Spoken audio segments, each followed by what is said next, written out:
കൈലാസ് വേലിലേക്ക് സ്വാഗതം. ഞാൻ മുമ്പേ ഒരു വീഡിയോ ഇട്ടില്ലേ കേക്ക് ഉണ്ടാക്കുന്നത്. അതിനകത്ത് ഇതിനൊരു കപ്പ് മൈദയും ഇതിനൊരു കപ്പ് പഞ്ചസാരപ്പൊടിയും 2 മുട്ടയും, എൻ്റെ കോഴിയുടെ 2 മുട്ട, അത് 3 കൂടെ മിക്സിയിലിട്ട് അടിച്ച് അങ്ങനെ ഞാൻ ഉണ്ടാക്കിയത്. ബാക്കി കൂട്ടുകളെല്ലാം ഞാൻ ആദ്യത്തെ ഇതുണ്ടാക്കിയപ്പോൾ ഞാൻ പറഞ്ഞിട്ടുണ്ട്. ഇത് ഓവനകത്തൊന്നുമല്ല, കണ്ടോ എൻ്റെ കൈ പൊള്ളുക. ഇതിനകത്ത് വെച്ച് ഇത് നമ്മൾ ഉണ്ടാക്കിയ കണ്ടോ, ഇതിനകത്ത് കരിഞ്ഞിട്ടില്ല. ഇതിനകത്ത് വെച്ച് ഇങ്ങനെ വെച്ച് അടച്ച് കണ്ടോ, ഇങ്ങനെ വെച്ച് ഞാൻ 40 മിനിറ്റ് എടുത്തു.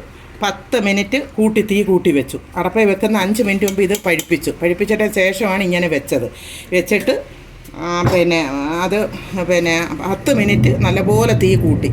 പിന്നെ ഇടയ്ക്കിടയ്ക്ക് 5 മിനിറ്റ് ഇങ്ങനെ അത് വേവിച്ചിട്ട് മൊത്തത്തിൽ 40 മിനിറ്റായി. കാരണം നമ്മുടെ അടപ്പയിലല്ലേ വെക്കുന്ന, ഓവനൊന്നും അല്ലല്ലോ.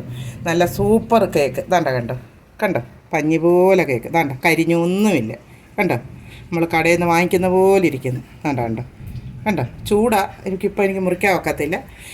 ഇതുപോലെ നിങ്ങളും ചെയ്യണം. നമുക്ക് ഒരു ചിലവുമില്ല. കടയിലെ വിഷം മേടിച്ച് കഴിഞ്ഞാൽ നമ്മുടെ വീട്ടിലുള്ളത് കൊണ്ട് നമ്മൾ ചെയ്യുക. നമ്മുടെ കുഞ്ഞുങ്ങൾക്ക് ഉണ്ടാക്കുക, കുഞ്ഞുങ്ങൾ കണ്ട് പഠിക്കുകയോ ചെയ്യുക. എന്നെ സപ്പോർട്ട് ചെയ്യണം, ലൈക്ക് ചെയ്യണം, ഷെയർ ചെയ്യണം. ഓക്കേ.